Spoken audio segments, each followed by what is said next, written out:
लोग देखने वाले हैं मैग्नेटिक मटेरियल में जो चैप्टर हम लोगों ने स्टार्ट किया था उसमें आज देखने वाले हैं नया टॉपिक जिसका नाम है origin of magnetism in material. इसका मतलब क्या था मैं अभी आपको बताता हूँ। इसको पहले हेडिंग लिख लेते हैं। ये क्या है? Origin of magnetism in material. इसका मतलब है कि कोई भी मटेरियल में मैग्नेटिज्म प्रॉपर्टी कैसे जनरेट होती है, कैसे आती है, ये बताने का इसमें। ठीक है, कैसे आती है मैग्नेटिज्म प्रॉपर्टी, कैसे आती है। जो भी मैग्नेटिज्म प्रॉपर्टी होती है वो किसके ऊपर डिपेंड करती है? मटेरियल के एटॉमिक स्ट्रक्चर पर डिपेंड करती है। किस पे? एटॉमिक स्ट्रक्चर पे, कि उसका एटॉमिक स्ट्रक्चर कैसा है उसके ऊपर डिपेंड करती है। जैसे इलेक्ट्रॉन हो गया, ये प्रोटॉन, न्यूट्रॉन, ये सब देखो। तो मैं आपको भी बताता हूँ। ठीक है, तो हम लोग ने एक न्यूक्लियस ले लिया। एक न्यूक्लियस है, न्यूक्लियस के अंदर क्या होते हैं? कभी भी प्रोटॉन होते हैं और न्यूट्रॉन होते हैं। ठीक है, फिर उसके आजू बाजू क्या रोटेट करता है? इलेक्ट्रॉन रोटेट करता है। न्यूक्लियस के आजू बाजू क्या रोटेट करता है? रिवॉल्व करता है। क्या? इलेक्ट्रॉन रिवॉल्व करता है। ठीक है, जब इलेक्ट्रॉन रिवॉल्व करता है तभी अपने को कुछ जब इलेक्ट्रॉन रिवॉल्व करता है अराउंड द न्यूक्लियस तो हम लोग को ये मिलता है, देखो, मैग्नेटिक डायपोल मोमेंट भी मिलता है। ठीक है, मैग्नेटिक डायपोल मूवमेंट मिलता है जब इसके आजू बाजू में इसके न्यूक्लियस के इधर रिवॉल्व करेगा, अराउंड रिवॉल्व करेगा तो अपने को डायपोल मूवमेंट मिलता है। ठीक है, तो जब इलेक्ट्रॉन रिवॉल्व करेगा, देखो, जब इलेक्ट्रॉन रिवॉल्विंग अराउंड न्यूक्लियस, अगर around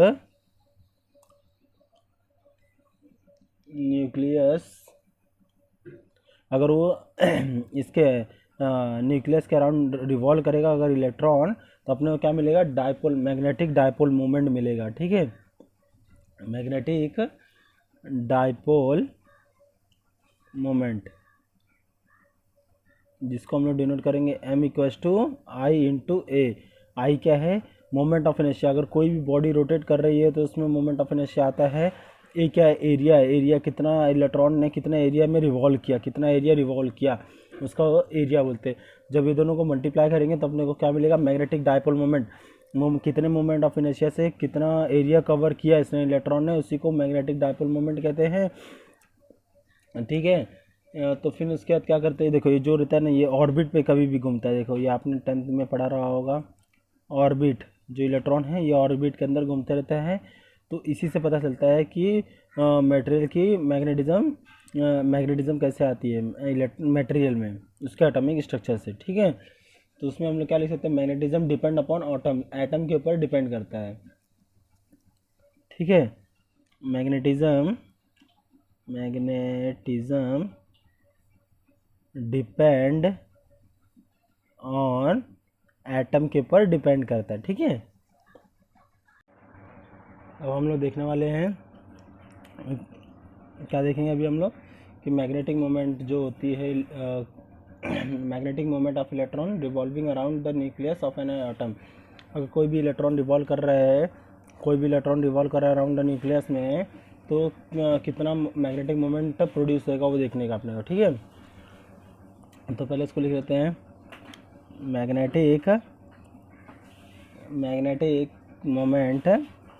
magnetic moment of electron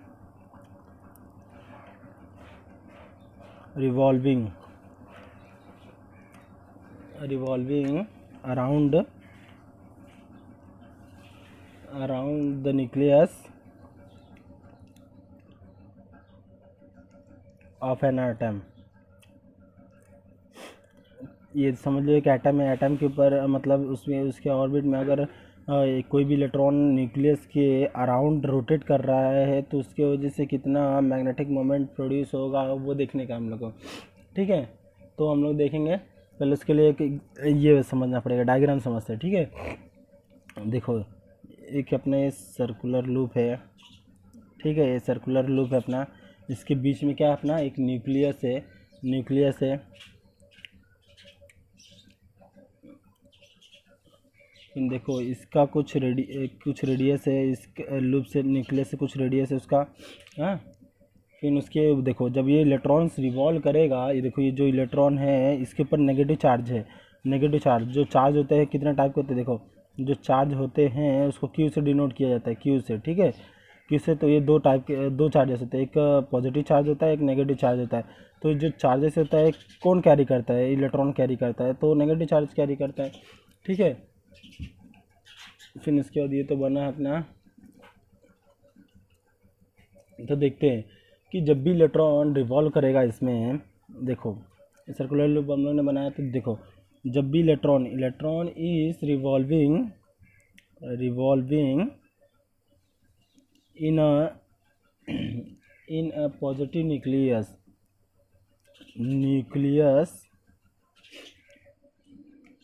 magnetic dipole moment due to current loop is given by m equals to I into A. अगर हम लोग रोटेशनल मोशन की बात करेंगे तो ये जो आई होता है इनर्शिया, मोमेंट ऑफ इनर्शिया होता है। अगर लेकिन इधर जो है ये करंट के टर्म में बात हो रही है ना, करंट प्रोड्यूस होता है, क्योंकि देखो सर्कुलर लूप में देखो इसमें जब इलेक्ट्रॉन फ्लो होएगा तो क्या होएगा, इलेक्ट्रिसिटी प्रोड्यूस होती है। तो देखो, तो इधर हम लोग करंट की बात करें तो इसको हम लोग क्या बोलेंगे, हम लोग current flow through the loop. ये क्या है, आई क्या बताता है अपने को कि करंट क्या बताता है अपने को, देखो आई क्या बता रहा है अपने को कि जो भी करंट फ्लोइंग थ्रू लूप, जो इसमें आई बता रहा है, देखो इलेक्ट्रॉन फ्लो करेगा तो कुछ मतलब इलेक्ट्रिसिटी प्रोड्यूस होगा इस लूप में, ठीक है, इलेक्ट्रिसिटी भी प्रोड्यूस होती है। तो आई क्या बता है, करंट, अरे आई क्या बता रहा है, current flowing through the loop. और जो ए बता रहा है, ए क्या बता रहा है कि जो भी एरिया इनक्लोज्ड है, ये पूरे एरिया को बता रहा है, area enclosed by the loop. ये लूप कितना एरिया है, ठीक है, एरिया इनक्लोज्ड बाय लूप, ठीक है, इतना अपने को पता चल रहा है। और एम को क्या बोलते हैं अपन, एम को बोलते हैं मैग्नेटिक डाइपोल, ठीक है। देखो जब ये इलेक्ट्रॉन जब रिवॉल्व करेगा, इस न्यूक्लियस के अराउंड रिवॉल्व करेगा, तो कुछ करंट इस लूप में कुछ करंट प्रोड्यूस होगा, उस करंट की वजह से कुछ मैग्नेटिक डाइपोल मोमेंट होंगे। तो उसी मैग्नेटिक डाइपोल मोमेंट को हम लोग क्या लिखा है, m equals to I into A, where I is current flowing through the loop, area enclose by loop. अगर यही रोटेशनल मोशन की बात होती थी, अगर हम लोग की रोटेशनल मोशन की बात होती थी, तो जो आई होता था वो इनर्शिया मोशन, अरे मोमेंट ऑफ इनर्शिया होता था, ठीक है। इतना पता चला आप लोग को, ठीक है। एक बात इससे अपने को पता चलता है कि अपने को पता है कि अगर कोई भी बॉडी रोटेट करती है तो उसके अंदर मोमेंटम प्रोड्यूस होता है। तो मोमेंटम क्या होता है, P equals to M V. M क्या होता है, मास होता है, वेलोसिटी, जो भी इलेक्ट्रॉन कितने मास से और कितने वेलोसिटी से वो रोटेट कर रहा है, कोई भी चीज़ कितने उसका कितना मास है और कितने वेलोसिटी से रोटेट कर रहा है, उसी को हम लोग क्या बोलेंगे, मोमेंटम बोलते हैं, ठीक है। तो इसमें भी एक टर्म आता है, जब रोटेट करेंगे तो इसमें क्या प्रोड्यूस होता है, क्या आता है, एंगुलर मोमेंटम आता है, क्या आता है, एंगुलर मोमेंटम आता है, ठीक है। कोई बॉडी रोटेट करते है उसमें मोमेंटम आता ही है, ठीक है। तो किसके ऊपर डिपेंड करता है, मास और वेलोसिटी के ऊपर। अगर कितने मास पे से इतना मास है उसका और इतने वेलोसिटी से रोटेट कर रहा है तो उसमें मोमेंटम आता है, ठीक है, उसको मोमेंटम बोलते हैं। इतना आपको पता चला होगा। अब नेक्स्ट टॉपिक देखते हैं, इसी को हम लोग आगे देखते हो, नेक्स्ट कॉन्सेप्ट नहीं, इसी को हम लोग आगे देखते हैं कैसा रहेगा, ठीक है। कंसीडर करेंगे, अभी अपन कंसीडर करते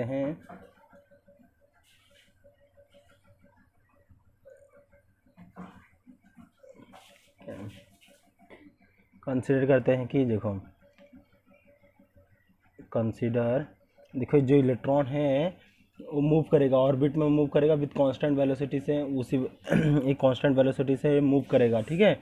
an electron moving in orbit with constant velocity v, उसका कुछ रेडियस से r है, ठीक है, r है जो कि न्यूक्लियस के अराउंड रोटेट कर रहा है, कुछ रेडियस से है न्यूक्लियस से, वो उसके अराउंड रोटेट कर रहा है इलेक्ट्रॉन।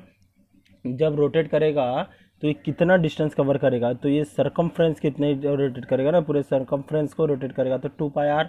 और कितने टाइम में रोटेट करेगा वो, तो t। ठीक है, तो उसी को हम लोग को इधर देखने का है। कंसीडर एन इलेक्ट्रॉन मूविंग, जो इलेक्ट्रॉन मूव करेगा, मूव इन एन ऑर्बिट, अगर ऑर्बिट में मूव कर रहा है, an electron move in orbit with constant velocity ना, तो इसको हम लोग वी से बोलते हैं। तो जो भी इलेक्ट्रॉन है मूव करेगा ऑर्बिट में विथ कांस्टेंट वेलोसिटी से, ठीक है, हैविंग, और उसके पास क्या रहेगा, हैविंग रेडियस आर, उसका जो रेडियस रहेगा वो क्या रहेगा, आर रहेगा, अबाउट न्यूक्लियस से। हाँ, तो जो इलेक्ट्रॉन होता है कितना डिस्टेंस कवर करेगा, तो सरकमफ्रेंस कितना डिस्टेंस कवर करेगा, तो e electron covers a distance of circumference जो इसका रहेगा ना, सर्कल का ये पूरा सरकमफ्रेंस बना रहा है ना, सरकमफ्रेंस है ना, तो सरकमफ्रेंस जितना कवर करेगा, इसके सरकमफ्रेंस जितना, ठीक है। तो जो सर्कल का सरकमफ्रेंस क्या आता है, 2πr होता है, इन कितने टाइम में अगर वो कवर कर रहा है, कितने टाइम में वो t टाइम में कवर कर रहा है, t। ठीक है, तो इसको हम लोग क्या लिख सकते हैं, तो स्पीड, इसकी स्पीड का फॉर्मूला क्या है, speed equals to distance upon time होता है। ठीक है, ये अपने को पता है, डिस्टेंस अपॉन टाइम स्पीड का फॉर्मूला होता है। तो स्पीड को, इसी को हम लोग ऐसे भी लिख सकते हैं, स्पीड इक्वल्स टू कितना डिस्टेंस कवर किया, 2πr डिस्टेंस कवर किया, स्पीड कितने टाइम में, t टाइम में। ठीक है, जो कि अपने को पता है कि करंट जो एसोसिएटेड रहता है इलेक्ट्रॉन उसके साथ रहता है करंट में, तो हम लोग क्या बोलेंगे, करंट एसोसिएटेड विथ चार्ज से एसोसिएटेड रहता है। तो ये अपने को पता है, इज गिवन बाय, ठीक है। तो अपने को पता है कि करंट को हम लोग ऐसे लिख सकते हैं। पहले अपन करंट को कैसा, करंट का फॉर्मूला क्या है, करंट का हम लोग क्या जानते हैं, करंट क्या होता है कि rate of charge flow per unit time. ठीक है, अपने को तो पता था पहले से, लेकिन इस कंडीशन में क्या रहेगा, वही सेम रहेगा। चार्ज को हम लोग, इलेक्ट्रॉन को भी हम लोग चार्ज बोल सकते हैं ना, चार्ज बोल सकते हैं अपॉन टी, टाइम तो ऐसे का रहेगा। तो इसको हम लोग इक्वेशन 1 दे देते हैं। ठीक है, इसको इक्वेशन 1 दे देते हैं। तो हम लोग को ये पता है एक चीज़, हम लोग को एसएचएम में हम लोगों ने पढ़ा था कि फॉर एंगुलर स्पीड, अगर एंगुलर रोटेट कर रहा है तो उसका कुछ एंगुलर स्पीड भी रहेगा। तो उसको फॉर एंगुलर स्पीड हम लोग क्या बोल सकते हैं, T equals to 2π omega. SHM में हम लोग ने क्या पढ़ा था, omega equals to 2π upon T होगा, है 2π हो गया, 2π अपॉन टी हो गया। तो ये हम लोग ने एसएचएम में पढ़ा था, इसको हम लोग इधर रख दिया, इसको इधर रख दिया। तो यही ऐसे भी दिखेगा, ऐसे भी हम लोग लिख सकते हैं इसको फॉर एंगुलर स्पीड के लिए। एसएचएम में हम लोग ने देखा था, एसएचएम चैप्टर में, अरे आप लोग ने पढ़ा रहा होगा, तो एसएचएम चैप्टर है उसमें ये है। ठीक है, तो वी गेट, तो इससे हम लोग क्या पता चलता है, वी गेट फ्रॉम 1, इक्वेशन 1 से हमें क्या मिलता है, इक्वेशन 1 से देखो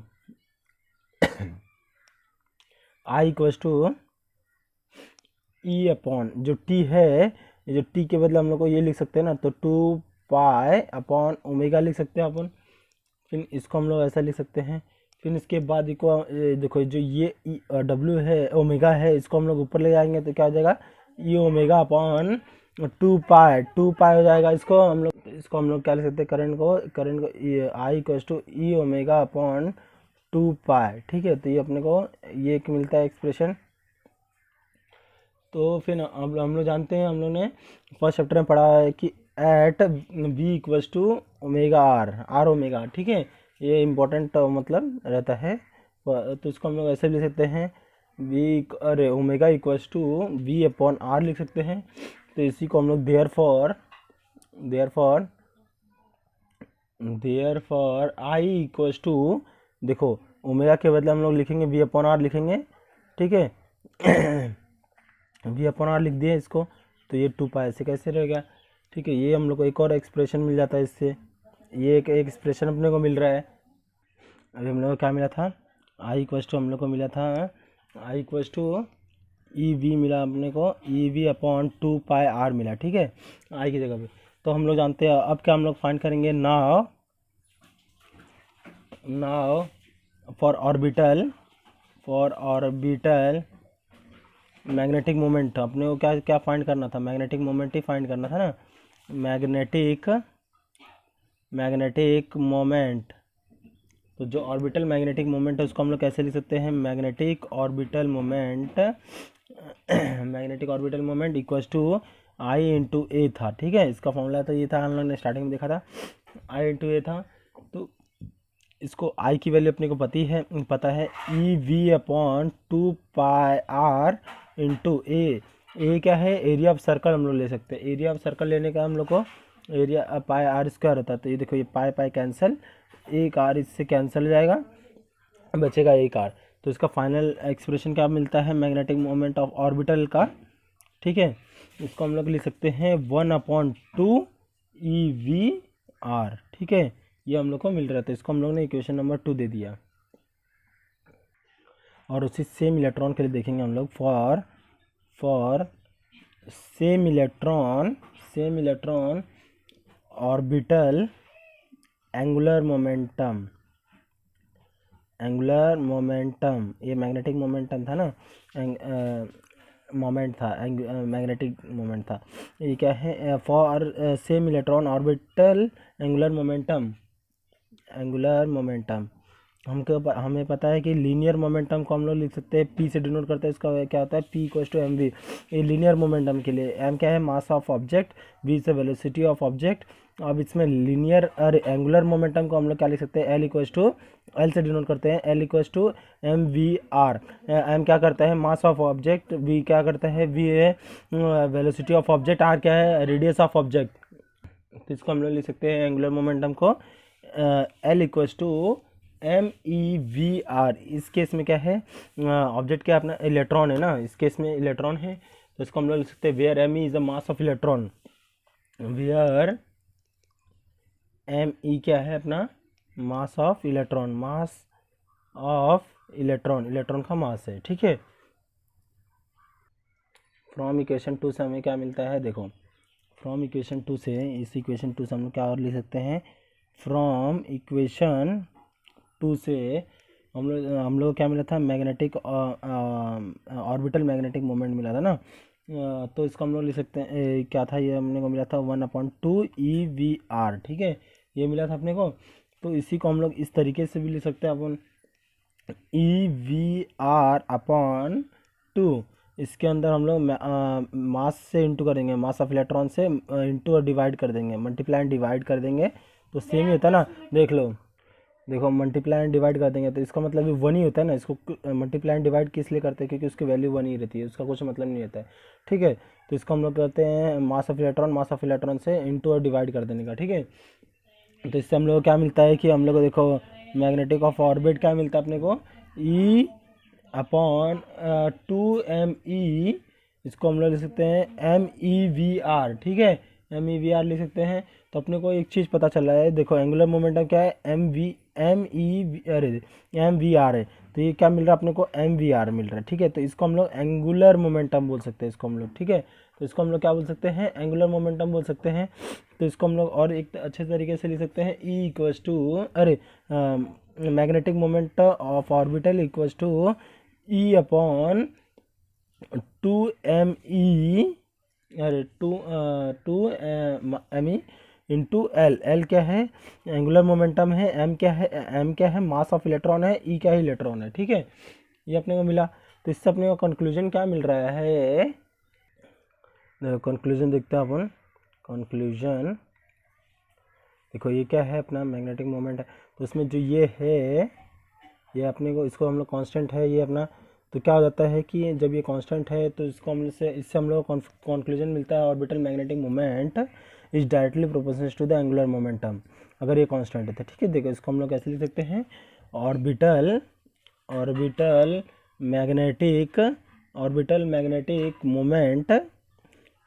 magnetic moment is directly proportional to angular momentum momentum, ठीक है, एंगुलर मोमेंटम के डायरेक्टली प्रोपोर्शनल है ऑर्बिटल मैग्नेटिक मोमेंट। ये अगर ये देखो ये कांस्टेंट हो जाता है, ठीक है, तो इससे अपने को पता चलता है that is magnetic moment, orbital magnetic moment is directly proportional to angular momentum where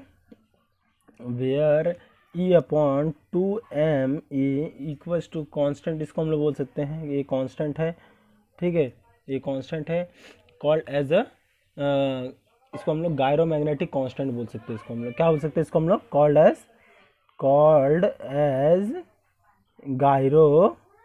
gyromagnetic constant. इसको हम लोग गायरोमैग्नेटिक कांस्टेंट बोल सकते हैं, ठीक है। इसको हम लोग अब similarly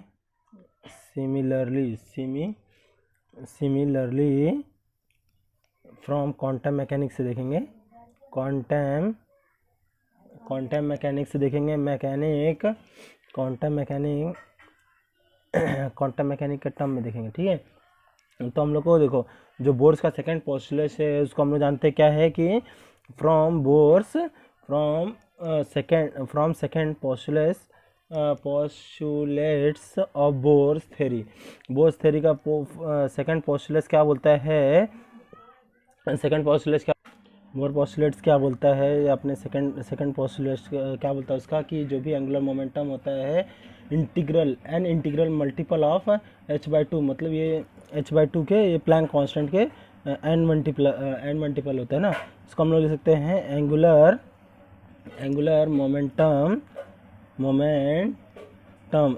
momentum of electron is n multiple of Planck constant h/2 pi क्या होता है, प्लैंक कांस्टेंट होता है। That L equals to angular momentum हम लोग को मालूम है क्या है, MEVR होता है इक्वल्स टू n h/2 पाई, ये प्लैंक कांस्टेंट के बराबर होता है।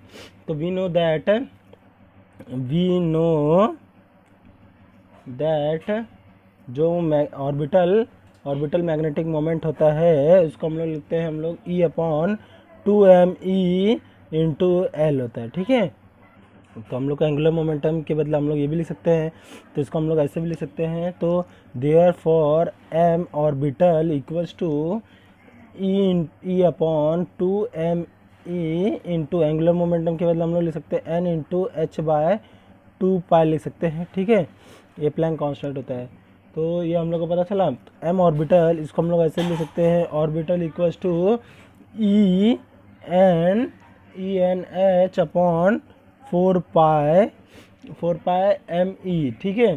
तो हम लोग फर्स्ट ऑर्बिट के लिए देखेंगे तो n इक्वल्स टू 1 के लिए हम लोग डाल के देखेंगे, तो हम लोग for first orbit n equals to 1 डाल के देखेंगे हम लोग, तो इसको हम लोग क्या मिलता है, m magnetic moment of orbital n को हम लोग 1 डाल दिए तो EH अपॉन 4 पाई me मिलता है, ठीक है। ये मिलता है अगर हम लोग फर्स्ट ऑर्बिट में देखेंगे, तो फर्स्ट ऑर्बिट को 1 डाल के देखे, तो first orbit n equals to 1 डाल लेके देखे, तो हम लोग ने देखा इसकी जो पूरी वैल्यू है, इसकी पूरी वैल्यू क्या अपने को मिलती है, इसकी पूरी वैल्यू अपने को मालूम है कि 9.274 into 10⁻⁻24 ampere per metre square, ठीक है।